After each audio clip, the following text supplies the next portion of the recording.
Era madrugada e o pronto-socorro estava daquele jeito que a gente aprende a funcionar no automático.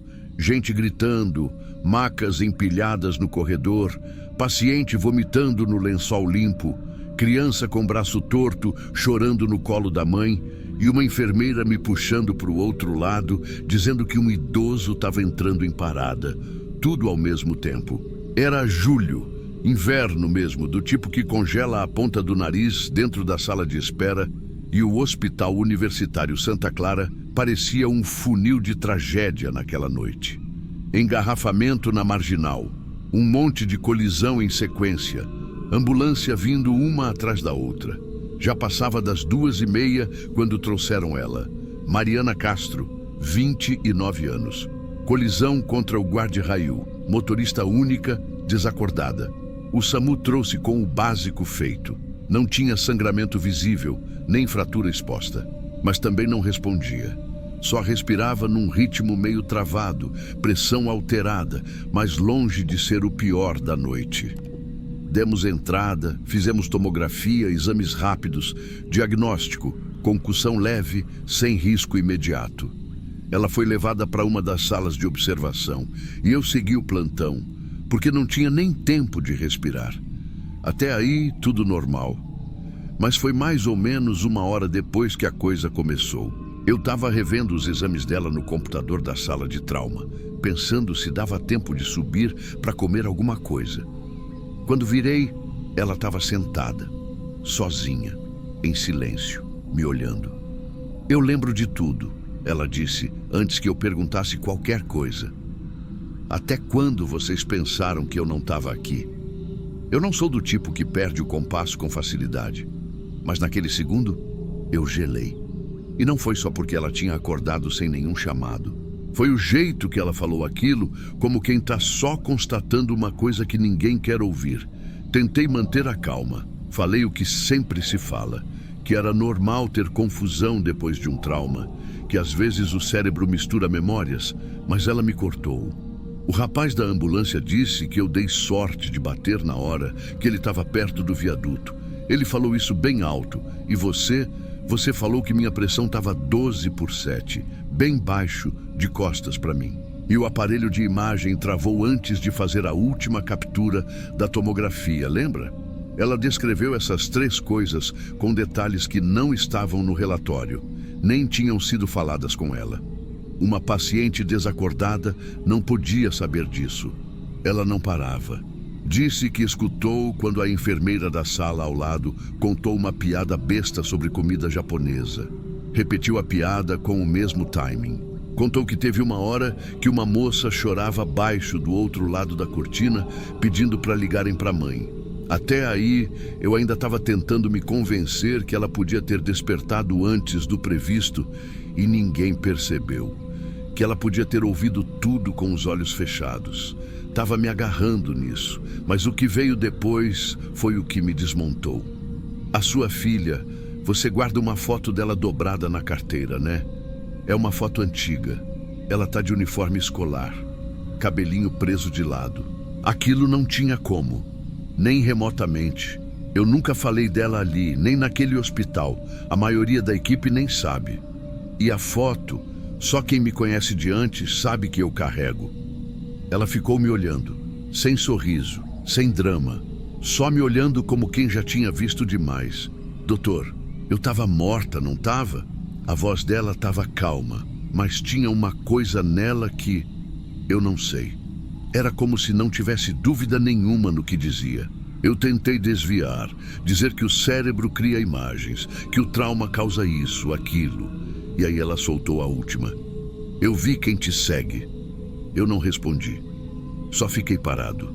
O hospital inteiro parecia ter ficado mudo de repente. Um menino, uns 8 anos, cabelinho escuro, uniforme azul. Ele fica te olhando, de longe, sempre perto de onde você tá. Na hora, meu estômago virou. Arthur, meu filho. O uniforme que ela descreveu era o da escola dele. A idade batia, o cabelo. E o mais absurdo, a postura, sempre em silêncio, sempre de longe. Ela não tinha como saber. Ela não podia saber. E foi aí que eu me vi dando 2 passos para trás, sem perceber. Ela começou a chorar, de leve, não como quem está com medo, mas como quem carrega uma dor que não é só dela. Ele pediu para te falar uma coisa, ela sussurrou. Pediu para dizer que você não precisa ficar sozinho, que ele não sente dor, que ele ainda te vê. Eu saí da sala. Não me orgulho disso, mas eu saí. Larguei ela ali por uns minutos, talvez 15, talvez 20. Fiquei no corredor, trancado por dentro. Tentei entender, tentei racionalizar. Quando voltei, ela estava calma, pediu alta. Quando voltei, ela já estava trocada, sentada na beira da maca, amarrando o tênis com calma. A roupa que veio do acidente tinha sido descartada. Então, alguém tinha arrumado para ela um moletom velho do hospital. Estava com a mochila no colo, segurando firme, como quem não queria deixar cair nada. Perguntei como ela se sentia, disse que estava bem, só um pouco zonza, mas que já tinha passado, olhos tranquilos, mãos firmes. A gente chama isso de aparentemente assintomática. A residente que acompanhava o caso sugeriu manter mais 1 hora em observação, talvez até um atendimento psicológico, mas ela olhou para mim como quem já sabia o que seria dito. Não precisa, ela disse. O que eu vim fazer aqui já foi feito. Eu deveria ter insistido. Deveria ter chamado alguém da psiquiatria, ou pelo menos preenchido um parecer. Mas ali, naquela madrugada, com gente se engasgando no soro do outro lado da cortina, com paciente desmaiando na recepção e o rádio chamando para reavaliar um caso de convulsão, eu assinei a alta. Não sei se foi cansaço ou medo. Talvez os 2. A assistente levou ela até o corredor. E foi isso. Mais uma paciente. Mais uma história absurda que a gente arquiva mentalmente com um... Depois eu penso nisso. Mas eu não pensei. Só fui lembrar de Mariana de verdade no fim da semana, quando vi o box 7 vazio. Limpo. Lençol dobrado. E por algum motivo, aquela cena me fez travar. Fui até a secretaria para puxar o registro dela, só para revisar os dados da alta, ver se ela tinha algum outro atendimento anterior. Digitei o nome no sistema. Nada. Tentei com o número do prontuário da noite. Nada. Chamei a responsável pelos cadastros. Pedi para checar o CPF. Ela digitou. O sistema travou por 1 segundo. Depois veio a resposta. Documento inválido. Fui até o armário físico, procurei pela ficha de entrada. Nenhuma ficha com o nome dela.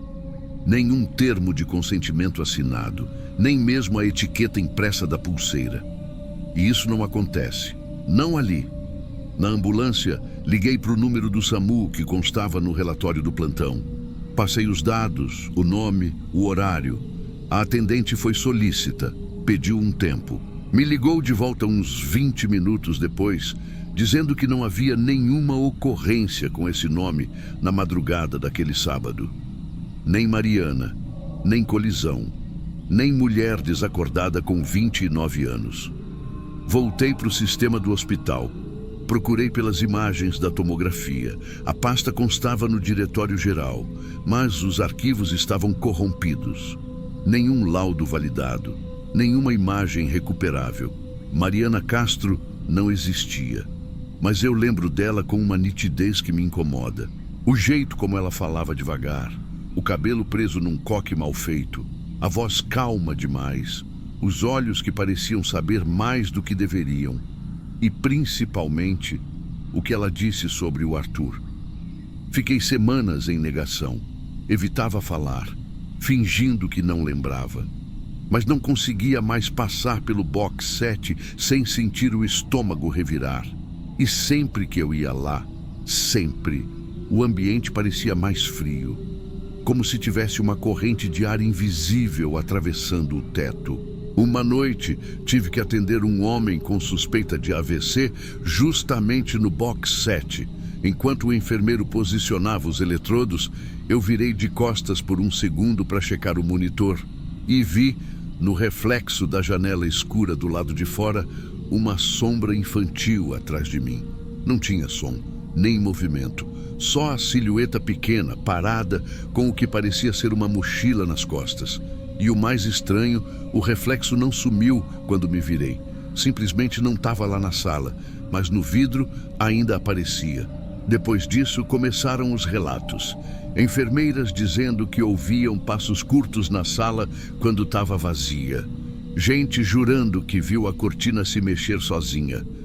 Pacientes mais idosos dizendo que um menino tinha sentado ao lado deles por um instante e depois sumido. Eu nunca contei para ninguém o que aconteceu naquela madrugada, até agora. Mas a verdade é que eu vi, eu ouvi e eu lembro de cada detalhe. Se tudo foi uma falha do sistema, uma paciente sem documento, um delírio coletivo ou qualquer coisa do tipo, eu aceitaria. Mas tem uma coisa que ainda me assombra. 2 semanas atrás, eu estava trocando de roupa no vestiário, pronto para ir embora, quando senti que tinha alguma coisa no bolso do jaleco. Era um papel dobrado. Achei que fosse algum pedido de exame esquecido, mas era um bilhete, escrito à caneta. Só 4 palavras. Não fique sozinho, pai. A caligrafia era pequena, meio torta, como a do Arthur, quando ele estava aprendendo a escrever. Eu guardei, nunca mostrei para ninguém, mas está aqui. Eu disse que a Mariana sumiu, mas às vezes eu acho que o que ela veio fazer aqui não foi desaparecer, foi abrir uma porta. E desde então, ela nunca mais fechou.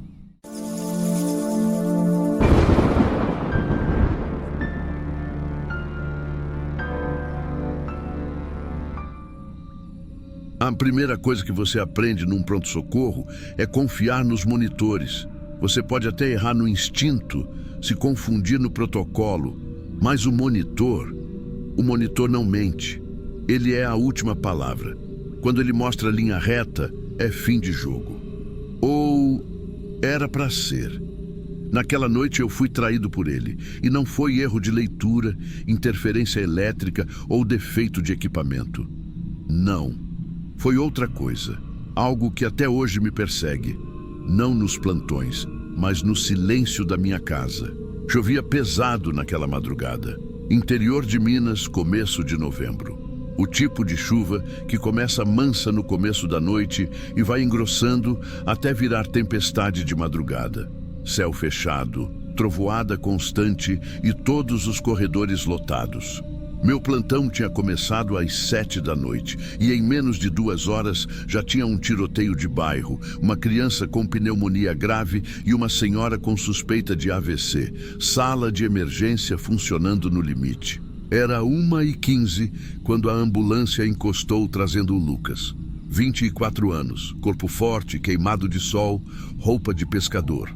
O boletim dos socorristas era direto. Vítima de afogamento numa represa da região. Foi retirado da água já em parada cardiorrespiratória. Mais de 10 minutos sem resposta. A gente correu com tudo. Intubação, adrenalina, massagem. Fizemos cada etapa do protocolo. 25 minutos tentando reverter. Nenhuma reação.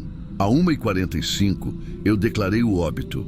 Anotei tudo como manda o protocolo. Preenchi o formulário e pedi para deixarem o corpo no leito do box 12 até o translado para o necrotério. Estava chovendo demais para transportar naquele momento. E aqui começa o que não entra em nenhum relatório. Era 2 em ponto quando eu ouvi o bip. Sabe aquele bip agudo, insistente que sinaliza a parada cardíaca? Era esse.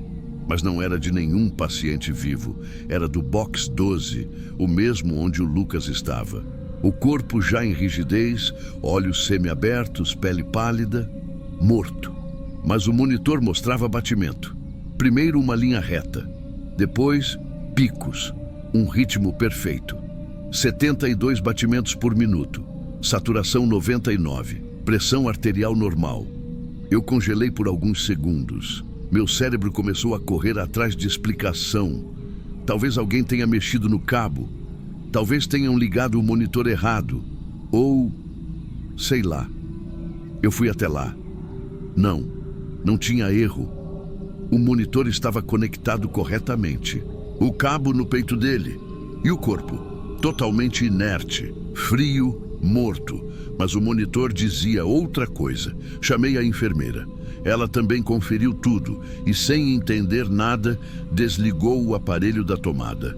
Foi aí que veio a parte mais estranha. 2 minutos depois, o monitor religou sozinho. A gente ainda estava ali. E ele simplesmente voltou. Começou do zero e em menos de 15 segundos, os sinais voltaram. Mas agora, tinha outra coisa. A frequência cardíaca começou a oscilar. Não em picos normais, mas em intervalos marcados quase como palavras. Você pode dizer que é loucura, que é sugestão, mas juro, todo mundo ali ficou paralisado. A gente olhava para o monitor e conseguia ler com os olhos. Ainda estou aqui, letra por letra, batimento por batimento, como se alguém tivesse programado um código, um recado. Nesse ponto, a maioria foi embora, dizendo que era erro de leitura, interferência, qualquer coisa. Mas eu fiquei. Eu precisava ver com meus próprios olhos se aquilo ia continuar. E, de certa forma, eu fiquei por orgulho ou medo. Apaguei as luzes, fechei a cortina e sentei ali mesmo, na poltrona ao lado do leito. O monitor ainda estava ativo. A frequência oscilando, como se estivesse respirando. A temperatura da sala caiu. E eu não estou falando de sensação. Era como se alguém tivesse aberto uma câmara frigorífica. Um vento gelado passou por mim. E aí, o cheiro de lama, de água parada. Aquele fedor azedo que você só sente quando abre um armário lacrado no porão. Foi aí que ele mexeu a boca. Não vou florear. O corpo de Lucas continuava deitado, os olhos fechados, o rosto pálido e imóvel. Mas a boca dele se abriu devagar, milímetro por milímetro, como se tivesse travada por dentro. E o som que saiu não era som humano. Era o mesmo bip do monitor, mas alterado, cadenciado, só que agora com voz. Uma voz metálica, sem timbre definido, como um sintetizador de palavras, misturado ao som do aparelho. E ela disse: "Por que você me trouxe de volta? Agora não vai conseguir me mandar embora." Na hora, eu congelei. Não foi susto, não foi pânico. Foi uma coisa mais profunda, uma sensação de que alguma coisa tinha quebrado, como se aquela sala não fosse mais parte do hospital. Como se aquele momento tivesse sido arrancado do tempo normal. O corpo ali, deitado, pálido, com os lábios entreabertos, e o som que saía não era respiração, não era voz. Era o bip. O mesmo som do monitor, só que falando. Aquilo repetiu mais uma vez, mais arrastado. "Agora não vai conseguir me mandar embora." Foi como se o aparelho tivesse virado a boca dele. E então tudo apagou. Todos os monitores da sala, inclusive dos outros pacientes, desligaram ao mesmo tempo. A iluminação de emergência continuou acesa, fraca, amarelada, como se não quisesse se meter. Olhei em volta, só o corpo dele na maca imóvel. O monitor dele também tinha parado, tela preta, mas o cabo ainda estava no peito. E o cheiro de água podre permanecia. Não era forte, mas estava ali. Pesado, presente. Fiquei parado alguns segundos. Senti a garganta secar. Não sabia se era real o que eu tinha visto, mas também não tinha coragem de checar de novo. Foi quando a porta abriu. Uma das enfermeiras entrou perguntando se estava tudo bem. Ela disse que os monitores das outras salas também tinham caído por uns 30 segundos. Eu tentei falar, mas a voz não saiu na hora. A gente religou os aparelhos. Tudo voltou ao normal. Menos o do Box 12. O equipamento ali parecia estar funcionando, mas não reconhecia mais nenhum sinal, como se nunca tivesse funcionado antes. Pedi para chamarem alguém da manutenção, mesmo sendo alta madrugada. Eu precisava de alguma explicação, alguma falha elétrica, alguma coisa. Mas o técnico só chegou de manhã, e quando ele fez a verificação, o relatório foi claro: nenhum defeito detectado. O que me abalou mesmo foi o que veio depois. Quando eu fui preencher os registros eletrônicos, tanto o prontuário quanto os logs dos equipamentos, não havia nada. Nada. As anotações da parada sumiram. O log do aparelho, que deveria ter registrado a frequência cardíaca e os sinais vitais durante aqueles minutos, vazio. Como se não tivesse sido usado naquela noite. Eu pedi acesso aos backups. Falei com a supervisão. Fizeram auditoria completa. Resultado oficial: falha no sistema de registro eletrônico no horário entre 2 e 3 da manhã. Coincidência demais. Só que isso não é o tipo de coisa que você comenta em sala de descanso, nem com colega próximo. Ninguém quer ser o médico do caso estranho do corpo que piscava no monitor. E eu segui a vida, mas tem coisa que não sai da sua cabeça. Não importa quanto tempo passe. Alguns dias depois, fui revisar meu turno no sistema, só por desencargo, e percebi outra coisa. O número do box onde o Lucas foi colocado mudou. Agora o sistema dizia que ele tinha ficado no box 11, mas eu lembro perfeitamente. Foi o 12. Eu estava lá, o tempo todo. Mais uma falha? Ou alguém mexeu?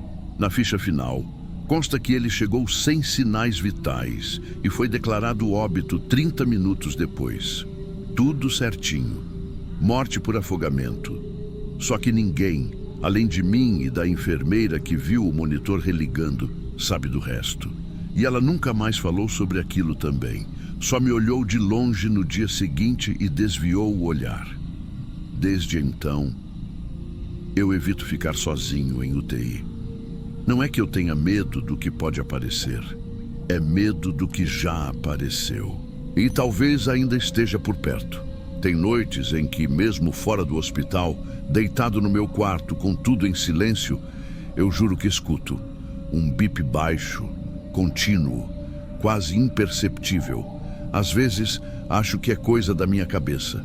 Outras vezes, parece que ele ainda está soletrando devagar, repetindo aquele recado. Como se tivesse ficado preso entre uma batida e outra. Ainda estou aqui. Você pode achar que foi um surto, um erro técnico, um cansaço acumulado de plantões. Mas me diga, como um corpo que não respira há mais de meia hora, com rigidez começando, pode falar com você através de um monitor, com frases, com intenção? Eu vi aquilo, eu ouvi e foi real. O pior não foi o que ele disse, mas a certeza de que ele não estava falando comigo. Ele estava avisando. E agora, toda vez que escuto aquele bip em algum paciente, mesmo nos vivos, mesmo nos que voltam, eu me pergunto: será que a gente realmente traz as pessoas de volta? Ou só abre uma porta que devia continuar fechada?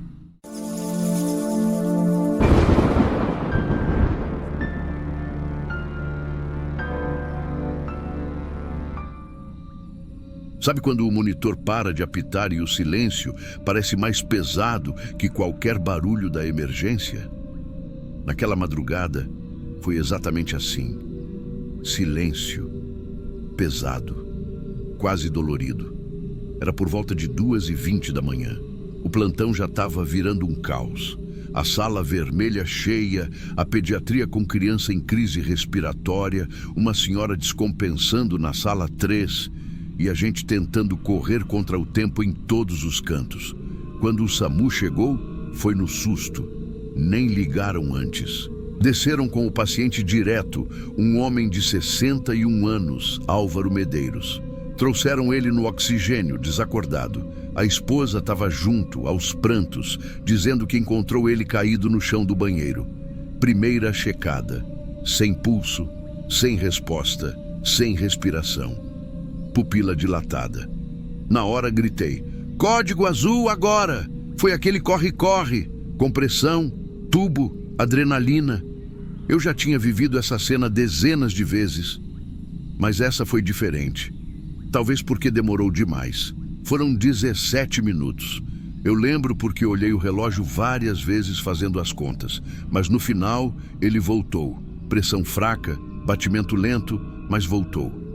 Quando o levamos para a UTI, ele ainda estava entubado, sedado, mas estável. E aí que começa a parte que até hoje eu tenho dificuldade de contar. 40 minutos depois me chamam no interfone. Doutora Camila, o paciente da parada, ele acordou, tá falando, e pediu pela senhora. Na hora, achei que era confusão. Primeiro, ele não podia estar lúcido ainda. Segundo, como é que ele sabia meu nome? Desci até a UTI achando que talvez fosse outra paciente, algum mal-entendido. Mas quando entrei, lá estava ele, sentado, soro no braço, máscara de oxigênio puxada para o queixo, olhar fixo em mim, e ele disse: "Obrigado por me trazer de volta.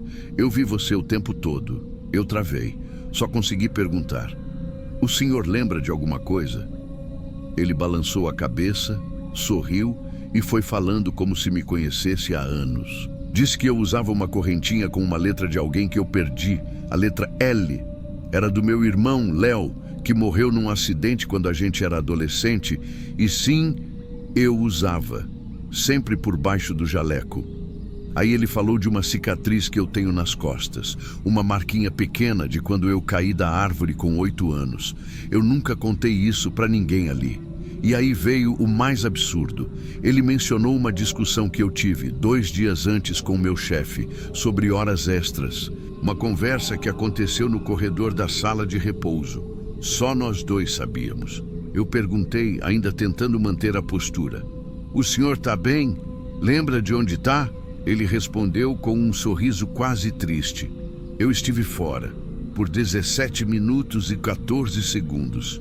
E nesse tempo, eu vi o hospital como ele realmente é." A voz dele mudou um pouco. Ficou baixa. Não era uma ameaça, mas tinha algo estranho no jeito que ele falava. Uma certeza, sabe? Disse que no corredor da ala pediátrica viu crianças, muitas, que pareciam não saber que estavam mortas. Falou de uma ala desativada que eu nem lembrava mais, dizendo que ainda dava para ouvir gemidos lá. E aí ele olhou para mim firme e disse: "Os profissionais daqui, vocês todos, carregam dívidas. Tem sombras nos ombros de cada um de vocês." Eu tentei encerrar ali. Disse que ele precisava descansar, que eu ia pedir um sedativo leve. Mas ele segurou meu braço e falou: "Vocês não salvam ninguém. Vocês trocam. Cada vez que puxam alguém de volta, outro cai." Nesse momento, o ar na UTI ficou gelado. E eu não estou falando de ar-condicionado. Era outro tipo de frio. Um frio úmido, denso e um cheiro estranho. Cheiro de terra, terra molhada, como quando chove em cemitério. Foi quando ele começou a falar. Mas parecia que não era mais só ele. A voz dele começou a se embaralhar. Sabe quando várias vozes falam juntas? Uma por cima da outra, como se alguém tivesse sintonizando várias rádios ao mesmo tempo, só que todas saindo da garganta dele. Ele não gritava, só deixava sair. E no meio disso tudo, ele olhou para mim e disse: "Eles estão ouvindo agora e vão cobrar." Naquela hora, com ele olhando direto para mim e aquele coro estranho saindo do peito dele, eu não consegui dizer nada. Pedi um sedativo na hora, pedi exames, chamei o intensivista. Falei que o paciente podia estar em estado de confusão pós-parada. Usei todos os termos técnicos que aprendi em 14 anos de emergência, mas nenhum deles explicava o que eu vi. Ninguém falou do cheiro, nem do frio e nem das vozes. Mas eu percebia no olhar dos outros que eles também sentiram. Só que, como sempre, a gente finge que não. Saí da UTI com a sensação de que não devia ter puxado aquele homem de volta. Como se, naquele esforço de reanimação, eu tivesse quebrado uma barreira, feito algo que não devia. E então, por volta das 5:30 da manhã, a chamada veio. Parada em Álvaro Medeiros. Sem resposta à ventilação. Corri. Todos corremos. De novo. Mas dessa vez, nada funcionou. 5 minutos de compressão. Depois 10.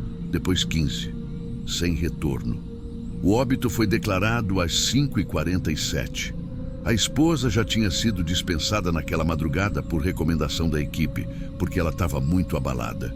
Então coube a mim assinar a declaração, preencher o prontuário, fechar o protocolo, tudo como manda o procedimento, mas eu não conseguia me afastar do corpo.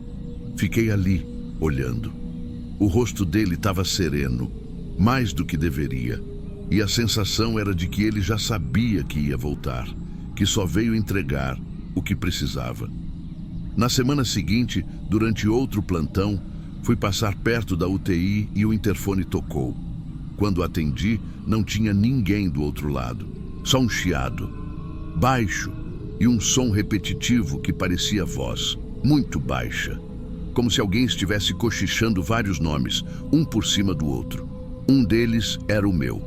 Falei que podia ser interferência e segui, mas aquilo aconteceu mais de uma vez. Depois começaram os pesadelos, normais até. Fui racionalizando tudo: estresse, falta de descanso, acúmulo de plantões.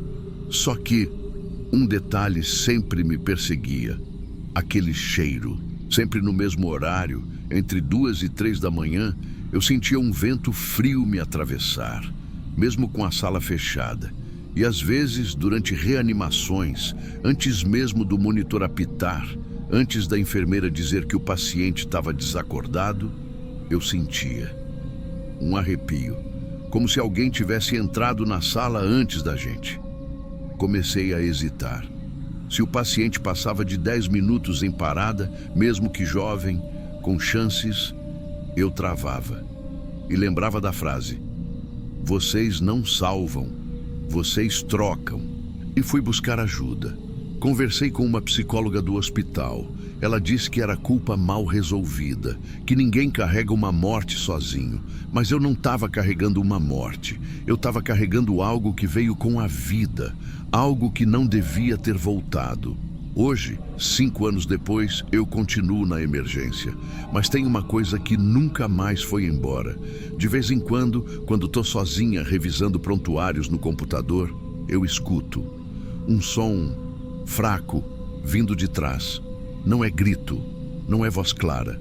É um som de várias vozes baixas ao mesmo tempo, como um lamento, um eco. Eu me viro, nada, mas eu sei o que escutei e eu sei de onde veio. O nome dele não está mais nos registros, sumiu do sistema, o que às vezes acontece com alguns dados antigos. Mas eu lembro do rosto, do cheiro, da frase, e toda vez que um paciente volta depois de mais de 10 minutos, eu penso: quem caiu no lugar dele? Porque agora, eu acredito, existe um preço, e a gente nem sempre percebe quando ele é cobrado.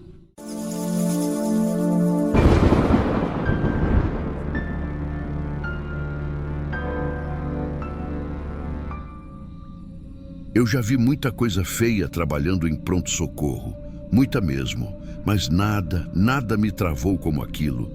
Era uma sexta-feira de setembro, daquelas de chuva fina e insistente que encharca os corredores e escorre pelos ombros da gente no meio do plantão. Tava tudo dentro do esperado. Uma senhora com dispneia, um rapaz machucado de briga de bar, um motoboy com fratura exposta na perna esquerda. Nada fora da curva. 2h10 da manhã. Eu estava sentada revendo os prontuários porque, por milagre, tinha dado uma acalmada. A equipe meio espalhada, cada um no seu canto, aquela típica hora em que todo mundo espera o plantão virar e reza para ninguém chegar morrendo. Foi aí que a ambulância chegou. Chamaram no rádio, chegando o paciente masculino, 37 anos, inconsciente, encontrado no banheiro do apartamento, sem sinais de violência, vítima estável, aguardando avaliação. Beleza. Fui até a entrada da emergência. Desceram ele na maca, lençol até o peito, sem ferimento visível. O rosto meio suado, cabelo molhado, provavelmente por causa do banho. Os olhos abertos. Fixos, duros. Ele estava assim quando vocês acharam? Perguntei para o socorrista. Do mesmo jeito. Gritaram no prédio, vizinhos ouviram, tentaram arrombar a porta, mas não conseguiram. Quando entraram, ele estava caído com os olhos desse jeito. Sem sangue, sem trauma, sem nada. Peguei os dados. Nome: Rodrigo Nascimento. Solteiro, morava sozinho. Nenhum parente presente. Fizemos os exames iniciais. Respiração normal, batimentos também. sem pupilas dilatadas, sem convulsão, sem vômito, sem marcas no corpo, nenhuma evidência de droga ou álcool, mas os olhos não fechavam. E não era paralisia, era outra coisa. Levei ele para o leito 5, que era mais afastado dos outros. A Aline, enfermeira da noite, me ajudou com tudo. Monitoramos, estável. Mas ele não reagia a nada.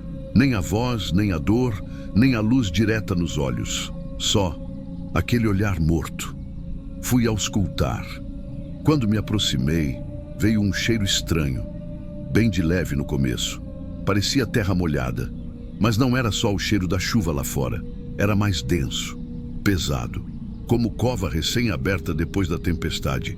Levantei os olhos devagar e encarei ele. Nada, nenhuma piscada. Aline entrou e franziu a testa na hora. Você sentiu esse cheiro? Eu só balancei a cabeça. Ela não precisou dizer mais nada. O rosto dela falava por si. Voltamos para os sinais. Tudo normal, mas tinha alguma coisa errada naquele homem. Alguma coisa que não aparecia nos exames. 3 da manhã. Eu estava sentada na minha cadeira, escrevendo a evolução, quando senti o ar gelado. Mas não gelado normal. Era como se tivesse uma queda brusca de temperatura dentro da própria sala. Me levantei, fui direto para o leito 5. O ar-condicionado não estava ligado, nem janela aberta, mas o ambiente estava gelado. De arrepiar o braço por baixo do jaleco, e ele estava lá, do mesmo jeito. Fiquei parada olhando. Eu queria racionalizar, dizer que era só a minha cabeça cansada, mas tinha alguma coisa viva demais naquele olhar parado. Não piscava, nem por reflexo, nem quando a luz batia direto. Cheguei mais perto. Fiquei uns segundos em silêncio. Foi aí que vi os lábios se moverem, mas nenhum som saía, só o movimento. Falei: "Oi, você tá me ouvindo?" Nada. Me aproximei mais. Me inclinei um pouco tentando ver melhor. Os lábios repetiram 2 vezes, mesma frase: "Eles já estão aqui." Me arrepiei inteira.